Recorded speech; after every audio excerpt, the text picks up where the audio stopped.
Okay, reporter. Okay, principally we spoke about the of mitzvahs, the milo of mitzvahs. That from this perspective, mitzvahs are above Torah. I'll say in a second. Because by mitzvahs, the hamshoch is what's called shaloi behadrog and seder ishtalshus. Doesn't go through the graduality of seder ishtalshus. It goes straight from the top to the bottom, which means that it contains and represents the etzem. But v'hatoiro, okay, 6 lines from the bottom. We started this morning.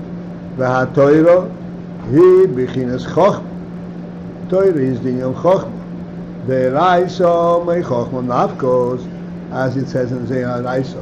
That Torah, me chochma nafkos, came forth from chochma. Chochma, as we discussed the whole time, chochma is already something which begins the Seder Ishtalshus. As we discussed many times throughout this was the most important principle of chochma, that it takes that oil that's it brings it into the Ishtalshus. Torah comes from chochma. Ve'al kein, and thus ha-mitzvos hein l'mayla mi-Torah. Therefore, from this perspective, mitzvahs are higher than Torah, because mitzvahs come shaloi b'seder ishtalshus, directly come to etzem to bottom. Torah comes from chochma. Chochma means that it brings it down in a manner that it can relate to the world. If it can relate to the world, that means that it's not bringing out the essential, the etzem. It's bringing out from the oil that how the oil relates to, can fit into the world.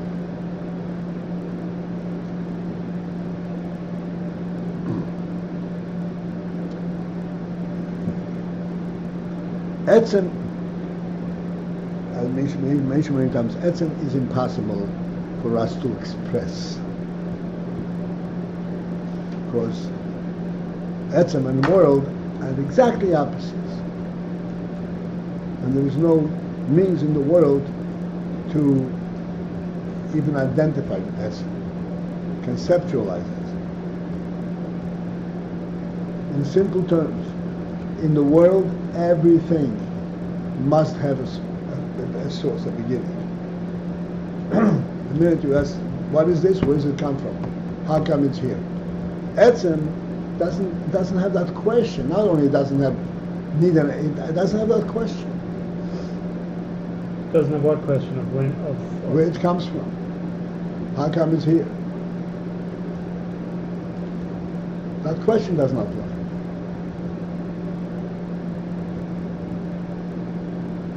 Not only that you have a question and you give an answer, the question does not apply. If you apply the question, you're not conceptually, you're not relating to the concept of etzem. Therefore, etzem cannot be expressed in world terms. So, chochma is what relates to say to the world, to the ishtalshus. Even though it's on chochma, the highest level, but still it identifies, as we said, multiplicity, a lot of things. Therefore, this is not a from etzem, but mitzvahs go directly from etzem to the bottom. So therefore, from that perspective, mitzvahs are higher than Torah.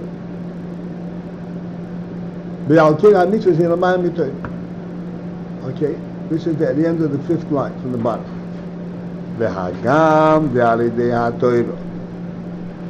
Gamke, although that through Torah, too also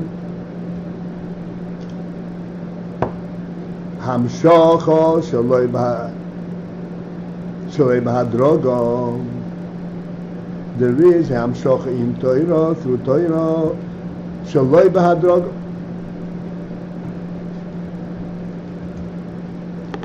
Also not bahadrogo. Shaloi bahadrogo means not gradually. The Torah does not ask the world, do you understand what I'm saying? Essentially.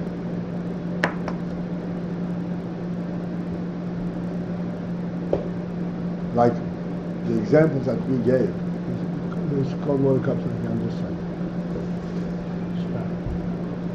The examples that we had, that we gave, showing that Torah is actually mevared the world. We saw. I said, pointed out every halach, every mitzvah. We carry just a little step further than the surface, you right away see it. It's a godly statement that does not ask permission to relate to the world.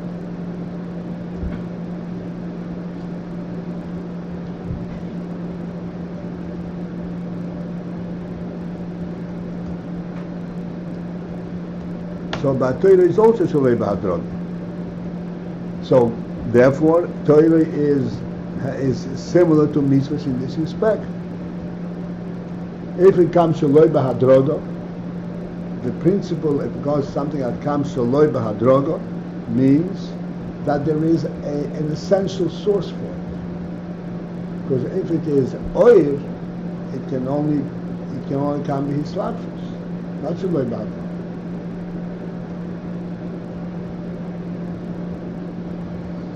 You see, in Torah comes Sholei B'Hadrogo. In the Komokim yet still, Yesh Bazeh Hefesh. Within this principle itself, that there is Hamshocha Sholei B'Hadrogo. There's a difference between the way it is in mitzvahs and the way it is in Torah.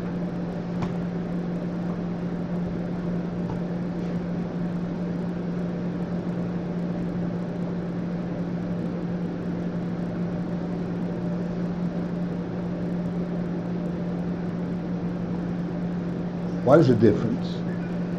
The Torah, the difference is in this. The Torah, that in Torah, Harei Bo HaHamshocha Bebchinas Hislapshus.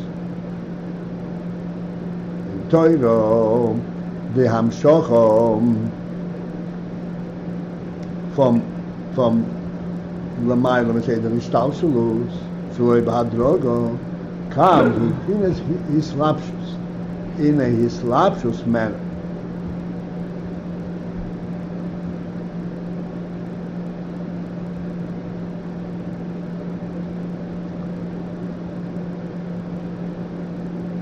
And we will discuss this just, as soon as we have the point expressed to us.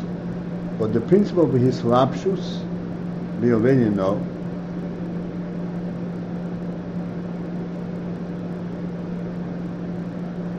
Hislapshus means the following. And if we bear that in mind, then we'll be able to understand what follows. Hislapshus is like a garment. Garment, even though it is on top of the body, but it actually has the contours of the body, and it fits basically. A garment has to fit according to the body, and it has the contours of the body. A glove has five extensions for 5 fingers. Even though it encompasses the whole hand, and clearly the hand cannot function with the same agility, with the same finesse as without a glove, but nevertheless the glove allows his slapshus. This is the principle of slapshus.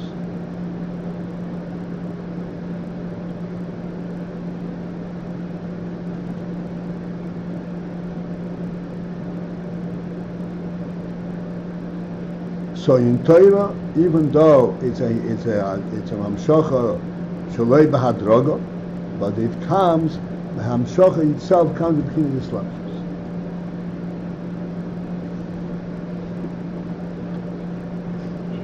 Ukmoi ha'halochis hu'aruchis l'fonein.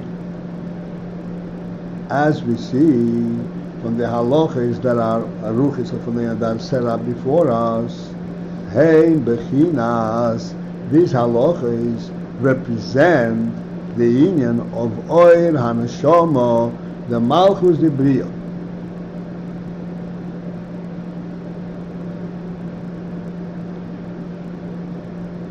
We will kind of go through this, attend to some points. Oir HaNeshama, the Malchus de Bria.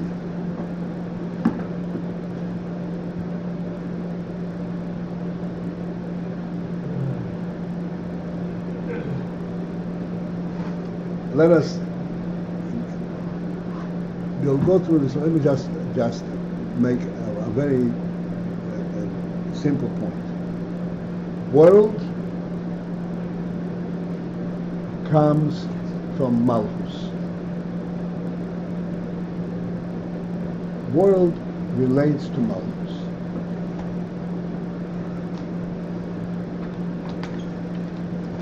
What does this mean? This means as follows.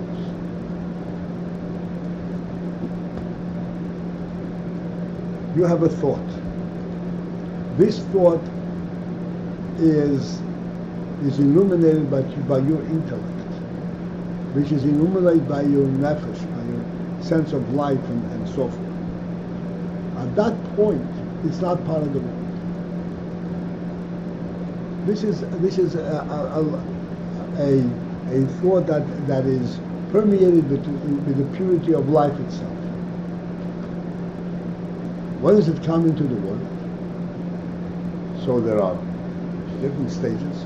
The first stage is a machshava, because machshava formulates his thought into words and sentences. And finally, the real place where it's in the world is when it comes in speech, in dibur. Now, dibur, this is real world. What's unique about dibur?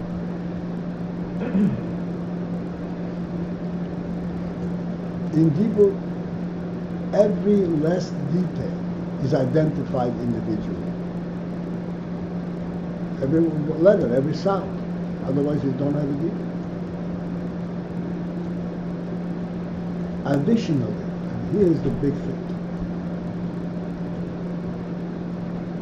If you take one sound, in isolation, you have a dibur, you have a sound that comes, or a wording, we can take this word out of context, and it has no meaning.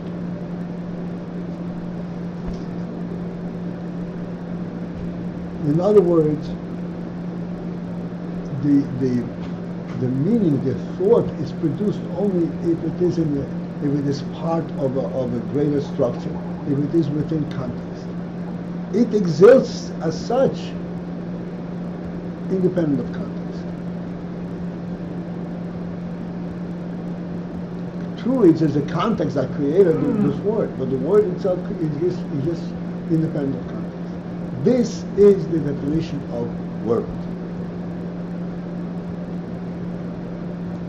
World means that you take individual entities that have no connection to one another, they have their own presence. Like take a table. A table is a board and legs and screws and all that. They're all independent entities. Put them together, and there's a certain thought that is much, much, much higher than the structure of the table. That is an intellectual and an neshama element. And then that influences and is brought down to the point of dibur, where you can put it together and represent it at this level, of this worldly level.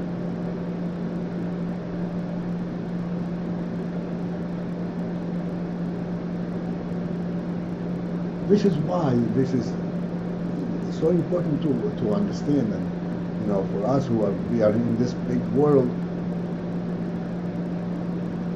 You start thinking about film, mezuzah, tzitzis, Shabbos even. Everything seems to be kind of out of kilter. It's symbolic, but where is the reality? You take Shabbos out of context. What are you doing? You're wasting your time. Shabbos is the most, the closest, so to speak, to the human intellect. Then within Shabbos, you can carry a handkerchief in your pocket. Come on. It's a completely different concept. That's that word. That the components exist independent of context. And then the oil comes and correlates these components. This is the meaning of Zman and Mokim. What does Zman and Mokim mean? In order to express a thought, you need time. It is not expressed in one instant because it consists of components.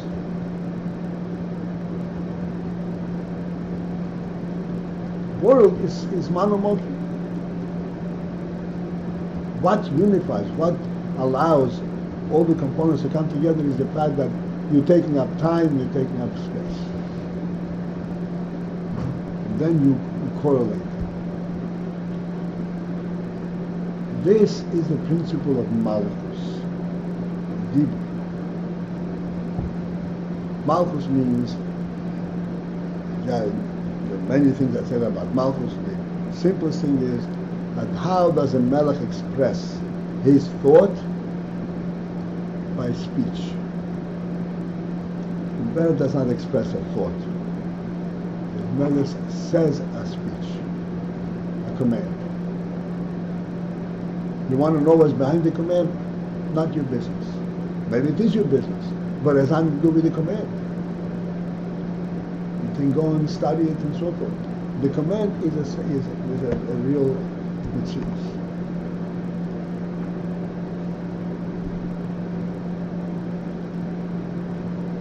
Therefore, world, by definition, is representative of Malchus.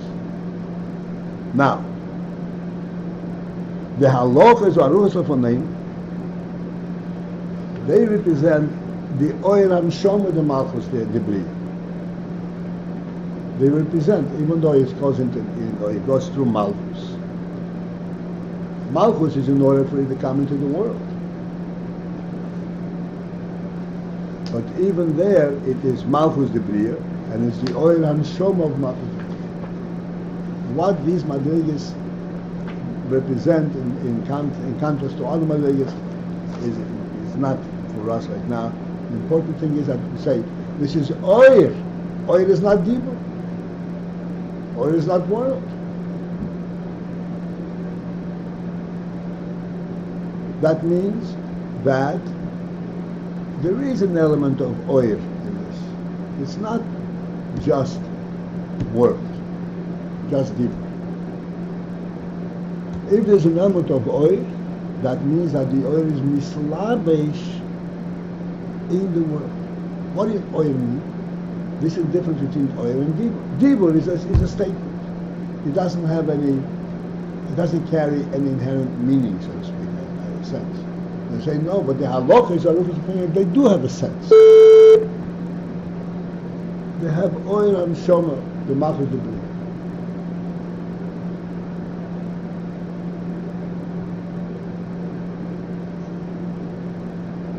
We do have a sense. Like we distinguish between halach and halach and other, all by some kind of a identification of differences, which is all the slapshus. There are occasional statements in the Gemara. Now, when you ask a question, what's the difference between this and this? This is a halacha l'meishim or this is exeres hakosu. Exeres hakosu means I don't have it. There is no oil. There's no slapshus. Everybody knows what exeres hakosu is. I think. But generally speaking, when you ask a halacha, what's the difference between this and this? So you say, it has this difference.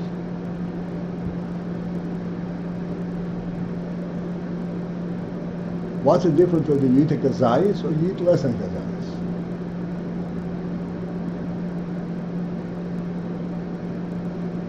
The difference is that when you eat a kazayis, it has some, it satisfied somewhat. Less than kazayis does not satisfy. Therefore, it is not called achila. Even though this is a halacha indeed, but it's mislapshus. There is a neshama element. Okay, let's continue. Shebeteiche, and in this oil neshama is contained mehuz bechinas chochma ilah v'atzilus.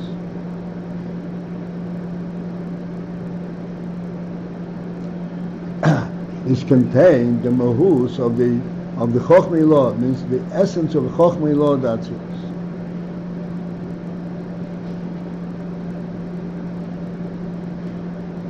After we finish this, we'll come back to these words.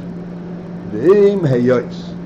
And then, although the mahus bechinas chochmei lo mamos, that the very essence, the true presence of chochmei lo, melubash bozeh, is actually contained in melubash bozeh. Melubash means it fits in like a hand in a glove.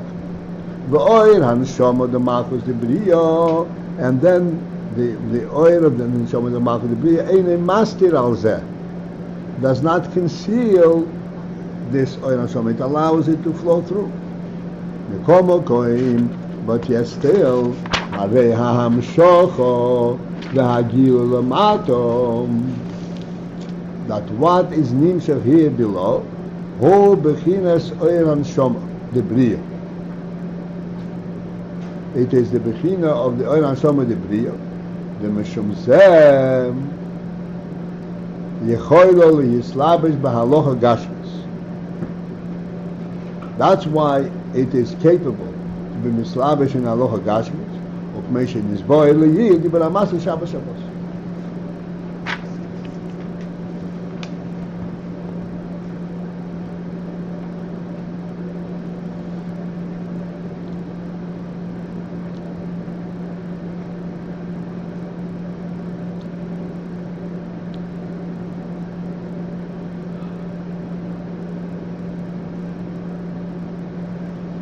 Let's go two more lines. What's this stress? Halacha b'gashmius? That is, you have halacha gashmis, halacha that translates in the gashmisic world. Because there is the intermediacy, so to speak, of Hanshama de Bria. We'll come back. The mitzvahs nimshal gilei bechinas chochmei ilah. Let me say that before we go on. Normally we would skip these things. This is Kabbalah says we would skip it. But I feel that we have dealt so much with these ideas that we can touch it a little bit. The mitzvahs nimshal gilei bechinas chochmei ilah b'li hislapshus. In mitzvahs comes the Chochmei Eloah Begila B'li Hislapshus, without Hislapshus. What does B'li Hislapshus mean? Hislapshus means that it takes into account the Keli, but Hislapshus. B'li Hislapshus means it's a statement of Chochmei Eloah, without taking into account the Keli. Shemeir B'Bchinas Oir makib alo eshe hamitzvah, and this oil is meir, shines upon him in an oil makif manner. Okay, here is what I want to point out. Now it's an interesting thing. What is Torah talk about? Halachas or aruchas of Hamein. What are halachas about? Mitzvahs. What's the expression, halachas aruchas? The halachas, like Shulchan Aruch, halachas that are prepared, that are set up, that are all described. These are mitzvahs. Halachas or aruchas of Hamein is mitzvahs, and mitzvahs are mitzvahs. So what are you talking about doing different things?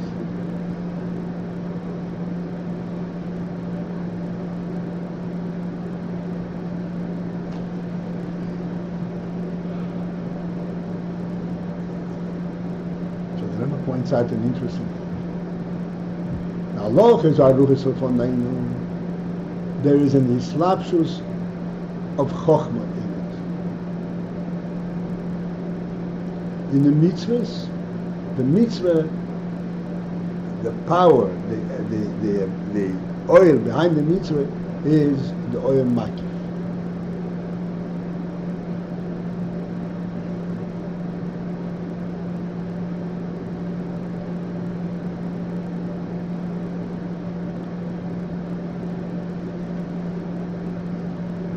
let's take a mitzvah. Let's take a mitzvah of tefillin, for example.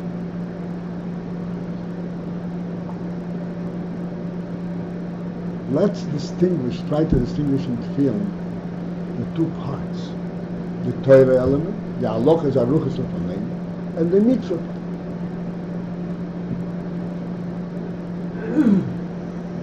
Now the mitzvah part is that you have tefillin tied to your arm, you have tefillin on your hand.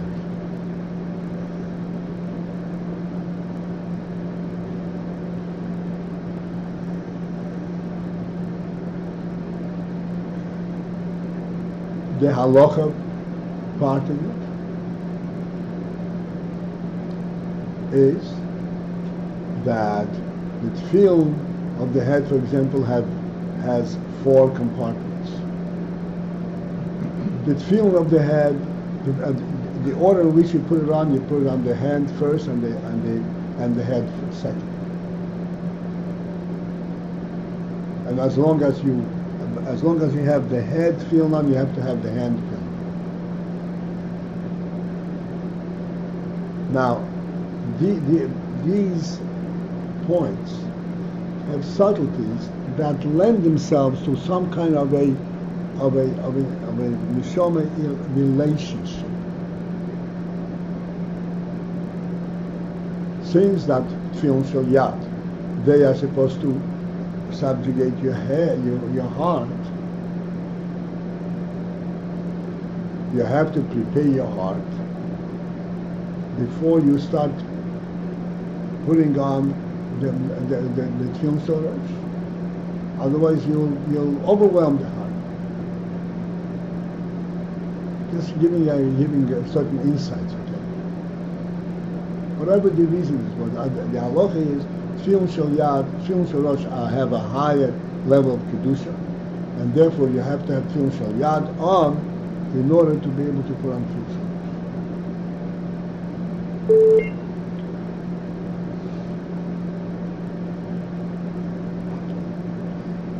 The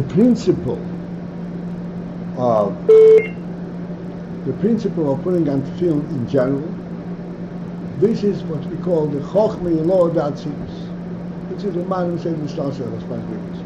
Chokhmah yelo datzilus.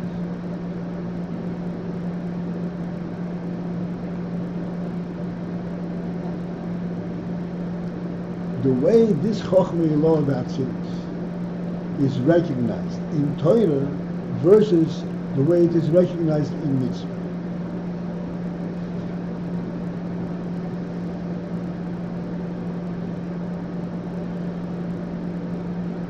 And here's what Rebbe brings in, and I want to point out, then we hear all of a sudden that there is the Oyer HaMakif.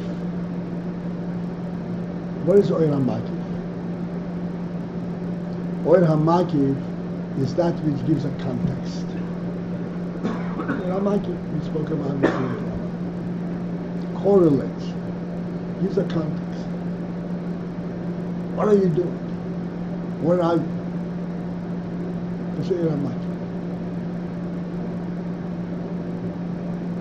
The mitzvah is maintained. When somebody asks, what are you doing? Well, I'm putting on shel yad. You know, the shel yad came on before the shel rosh. Nothing to do with the mitzvah. You have the shel yad and you have the shel rosh. What is that? There is an oil makif. There's a general context. This is whatever the Chokhmah law defines tefillin. You tie to your body parshas of Torah.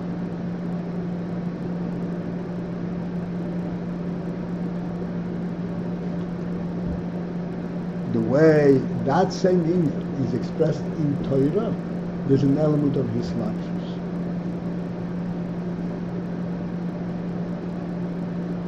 Tefillin shel rosh is one type, tefillin shel yad is another type. There's an order how you put it on. Tefillin shel yad have to be tied. Tefillin shel rosh have to be just lying on your head.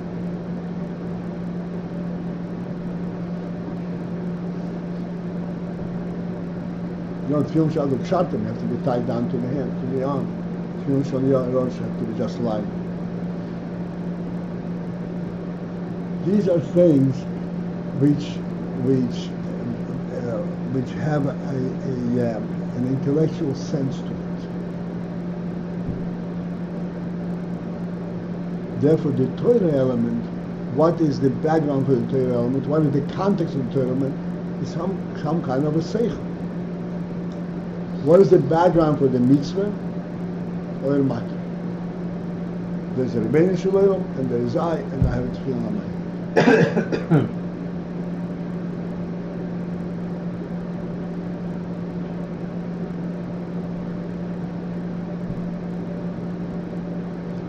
Mitzvah Torah, I have four parshas, and I have X number of wraps around the arm, I have 2 ritzuas and so forth. So the mitzvah is a tefillin.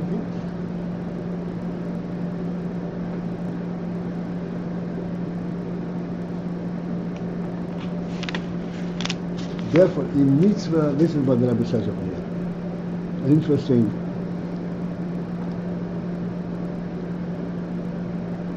In mitzvahs, nimshar gila b'chinas chochmah ilah b'li hislapshus.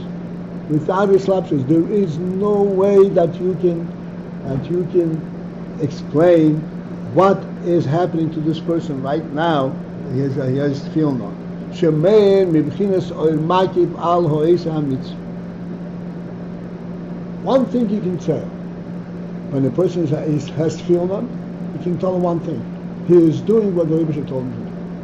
There's no other way to explain it.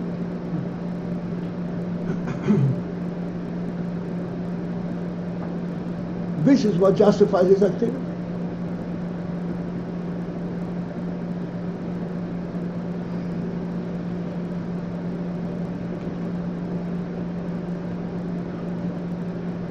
This is what the Shekosov is saying in Shalbein, as it says in Tanya, explaining the Inyan of HaMitzvahs, Shezei Inyan v'ani bar u'mikom hakem v'yisi imach. The Pasuk says in Tehillim, v'ani bar v'lo yedo. I am bar, I'm a boor, I'm a total ignoramus. V'lo yedo, I don't know anything. And v'heim v'yisi imach, and I'm with you. In other words, that in mitzvahs there is no process, there is no means by which I connect. I connect with you because I'm doing your mitzvah. That's in mitzvahs. In Torah there is a certain process. Even though the seichel of Torah is a atzilus seichel, but it's mislapshus. It's mislapshus in the oil haneshama of Malchus the Brit.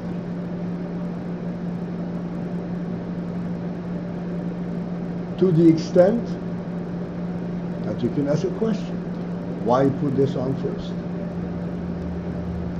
When you come to ask a question, because there is a seichel element that you can explain. Huh? It's not the right. It's not the etzem hachoch. Chochmah atzilus. Chochmah ilon.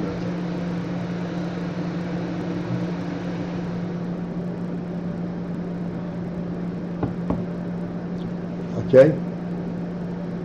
Umikol mokoim. And yet still, yesh gam kein mailo batoiro al hamitzvos. There is yet and Milo in Torah over mitzvahs.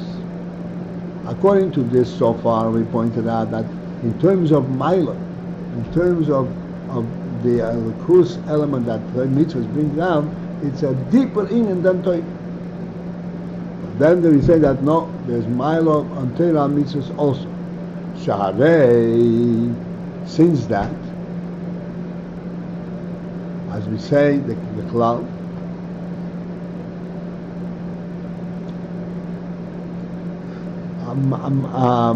Hamoir shebo machziroi lemuto. So Gemara says, Hamoir shebo machziroi lemuto. What is the Moyer? The Moyer means the luminary. The luminary that is contained in Torah. Sheba, that's in it. Not where it's coming from. The Moyer that is contained in things brought down by Torah. The Moyer Sheba, Machzir Mutam, this has the effect of bringing the person back to the good, to godliness.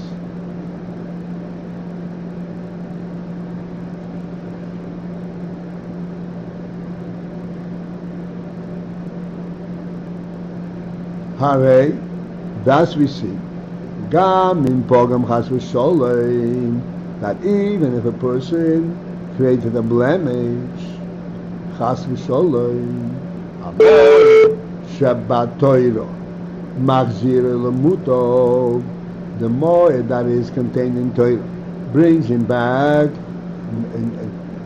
to heals him, in Kem Behechrech, therefore we are forced to say, to admit, Shehatayra L'maylo, there's a man missing L'maylo min mitzvahs. Torah is above mitzvahs. Mitzvahs this is what the Begam was. He failed to do the mitzvah, or he transgressed our mitzvahs later. So this is the mitzvah level. Torah, the Moyer in Torah brings him back to Mutter. Now, you have to point out, so to speak, carry a certain degree of clarity. This is not referring to tshuva. It's not referring to the mitzvah of tshuva that we mentioned before. It is referring to the power of Torah itself.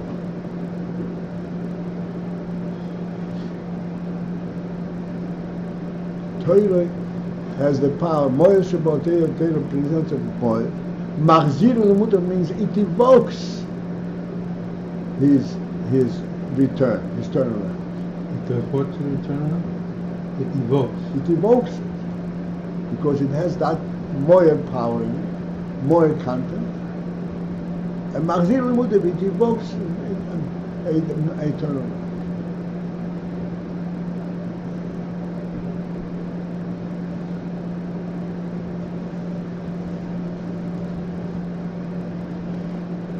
So if Torah is able to turn him around, that even though Pogam means he created a damage. So therefore he has lost a certain connection. And yet, Moyer Sheba Machzir L'mutar, that means that Torah has a certain element that is superior to mitzvahs.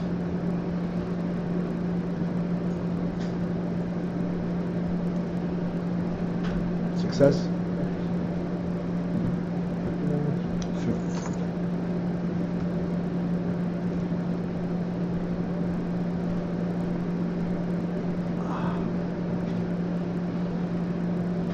No, the mitzvah could not do this. This is going to be discussed quite, relatively speaking, quite extensively, and the mitzvah element in the Torah. What is the moira in Torah that is able to supersede the effect of the Avera? Avera is a pkam. The Alter Rebbe explains a very fundamental principle. We said before that mitzvahs are like amudim, omud, and there is 613 strands in this omud. So 613 strands is a pretty solid beam, a pretty solid. What do you call it? Let's call it a rope. Those things that are holding up the cables. Pretty solid cable. 613. I don't know if the horizontal bridge cables have 613 strands of them. Nevertheless, if you cut one strand, it weakens it. As at first imperceptibly, but then if you cut another one, it becomes more perceptible. When you say Amoya Shema Machzir Lamuter, that means despite the fact that he has a blemish, a damage, like I say, a cut in the finger,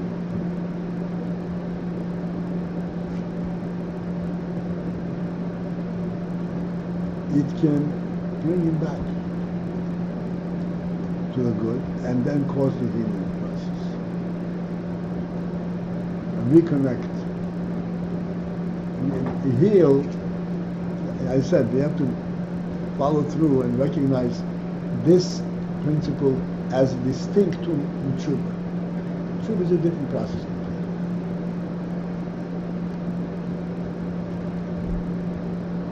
This is a return and a healing, and this is distinct from tshuva. It's not return is a tshuva. Essentially, the difference between tshuva and Ma'hoya Shema Machzir Lamuter is that tshuva comes from the sense of distance, and Torah comes from the sense of closeness. Moya Shema, the sense is the moya element. Whereas in tshuva, it's also sensing the greatness of the Lakus per se, but the sense is it comes to him. How could I have distanced myself from this? There's an element of regret in tshuva. That's what tshuva actually is. It consists of doing tshuva, turn around, make amends, regret what you've done. That's even in tshuva law, or that's just tshuva tata?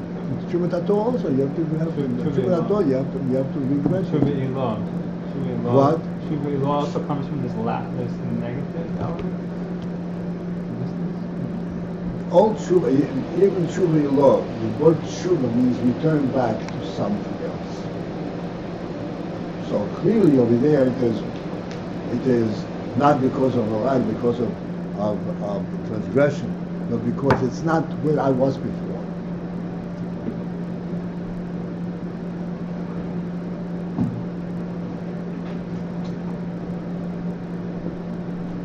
Not where I was before. But nevertheless, there is that tshuva element. Otherwise, it's called tshuva. Return back to where you were. Machzir Lamuter is a different thing. It's a healing process. Is it what process? It's a healing process. Healing process.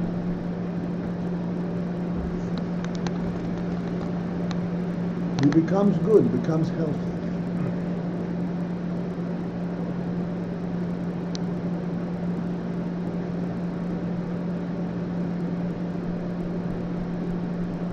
Tshuva is neither a mitzvah nor Torah, right? Tshuva cannot be categorized by either of them. Right. Tshuva is in the category of that.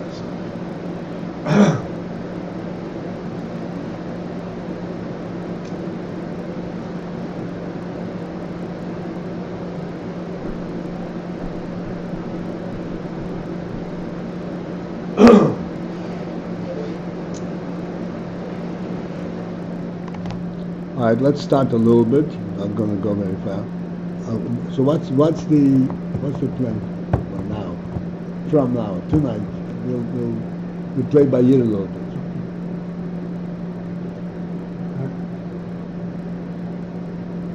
I sent out. Anybody see the second email I sent out?